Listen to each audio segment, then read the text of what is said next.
Hey, what's up? This is CFTR. Salamat nga pala dito, Humidity, na nakapag-review kami ng inyong phone. At ito nga yung Humidity G90. Okay, kakalabas nga lang nito guys sa market, itong Humidity G90. At noon, available lang ito sa AliExpress. Pero ngayon, available na nga ito ngayon sa Lazada. Pati na rin sa Shopee. Okay guys, medyo paus nga lang ng konti pero kaya pa naman. At dito sa box makikita natin na merong 1 to 8 GB of storage and 8GB of RAM, pero ito ay 4+4, so expandable na memory. Yan. Open na rin natin yung box guys, makikita natin. Sa loob ng box makikita natin yung ating phone na Humidity G90 at ito nga yung G-series na nakaline up ngayon. Makikita natin na mayroong warranty card, hindi mawawala to. At meron din na USB charger. Yan. Sa charger natin, 18 watts lang to. And next, yung ating Type-C cable.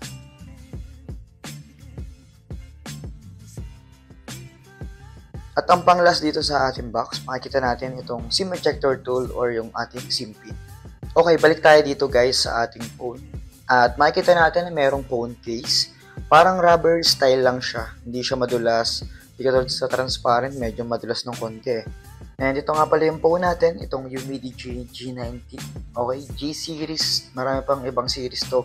Merong Humidity G9 lang, and G90, and G9A, parang ganun.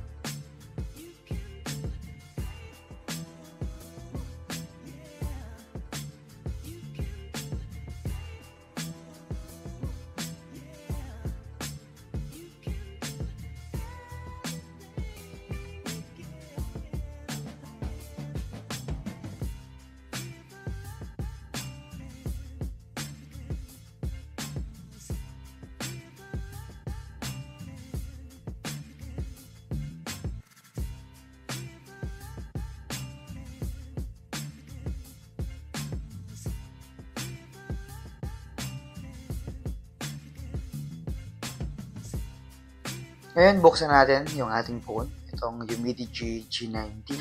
Tingnan na rin natin kung stock OS lang na meron dito and kung marami bang bloatware kasi yung iba yung agad ang tinitingnan. Okay, ito guys yung unang bukas ng phone natin. And ito yung notification bar. Makikita natin na simple lang and mga naka-install lang na Google, yan lang yung mga nakalagay dito. And syempre, installan ko na rin ng ibang mga games tulad na lang ng ML, PUBG, COD, or iba pang mga application tulad na lang ng TikTok, Facebook, and other social media platform. And pansin nyo rin ba guys, hindi ko masyado mag-grip yung phone. Medyo malaki talaga yung phone. And sakto lang naman yung kamay ko, hindi naman kalitan. At ang specs nga pala nito guys, 6.75 inches, HD Plus resolution and 1600 by 720 pixel. And meron nga pala itong 90Hz refresh rate. Okay, so kung kayo magpi-play guys ng Netflix, YouTube, or ibang mga streaming platform, hindi niya kayang i-play yung mga 4K hanggang 2K lang siguro ang kaya nitong i-play kasi nga 1600 lang yung kanyang pixel. Then sa processor nito guys, Unisoc Tiger T606 at octa-core na nga rin pala to. Okay, sa mga hindi nakakaalam guys, kung i-compare natin to sa ibang mga processor, lalo na sa MediaTek, ito ay katumbas ng MediaTek G36 series. At syempre guys, sa GPU, ito yung kalimitang ginagamit pa rin, yung Mali G57. Okay, at ayun nga guys, nag-install na nga tayo ng ML para makita natin kung maganda ba yung performance ng ML dito sa Humidity G90. Then, syempre guys, nag-install na rin ako ng casual games para makita nyo rin kung smooth ba yung performance ng mga ganitong games. Kahit casual games lang yan. Para makita nyo rin kung okay ba maglaro dito sa mga ganitong phone. Dito sa Humidity G90.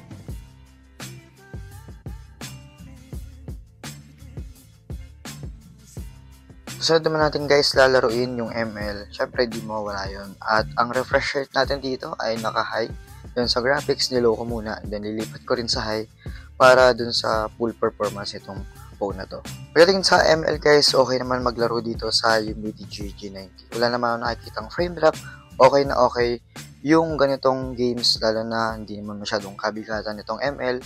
Siguro dun sa ibang mga games yun, mararamdaman mo talaga na malag and nagpa-frame drop Pero sa ML, wala namang problema. Para naman sa storage guys, 128GB of storage nga pala ito and 4GB of RAM. Then another 4 para naman sa expandable memory. Okay, dito naman tayo guys sa camera. 8MP nga pala to or 8 megapixel yung front camera nito. Meron nga pala ilang mga sample shots dito and ito naman yung back or rear camera ng ating phone. 13MP or 13 megapixel rear camera at meron itong 2MP na depth or 2 megapixel depth sensor. Ito yung mga sample shots or video natin dito sa Umidigi G90.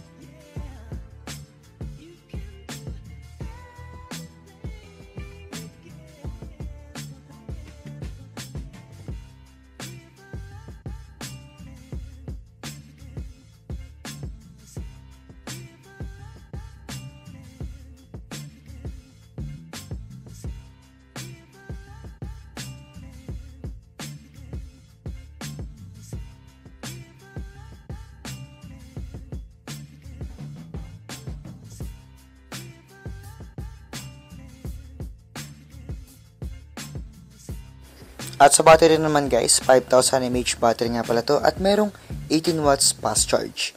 Sa SOT ng phone natin, 5 to 6 hours ang tinatagal. And 2 to 3 hours naman ang charging time ng phone na to.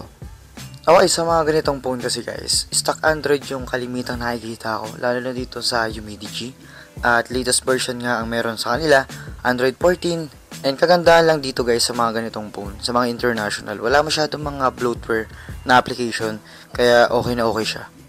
At ayun nga guys, nag-install nga ako ng Antutu Benchmark dahil nga kalimitan yun din naman yung inaabangan ng iba. At umabot nga ito ng 38,868 ang score nito. Huwag nyo i-expect guys na mataas yung magiging score ng Antutu Benchmark nito. At gaya nga nung nabanggit ko kanina, kung ikukumpara natin to ay katumbas nito ay MediaTek G36. At ayun nga, nasa low end or budget phone nga, syempre yung mga ganitong phone. Sa gusto kong order ng ganitong phone guys, meron silang official store sa Lazada, Umidigi official store, and sa Shopee naman ay umidigi.ph. At para sa presyo ng ganitong phone guys, umabot nga ng 5,500 hanggang 6,500 pesos. Okay, para sa ganitong phone guys na meron 6.75 inches and Unisoc Tiger T606 na merong 8GB of RAM and 128GB of storage. Okay naman na camera at merong battery capacity na 5,000 mAh. Kung kayong tatanungin guys, worth it ba yung ganitong phone na around 5,500 hanggang 6,500 pesos? Comment down below.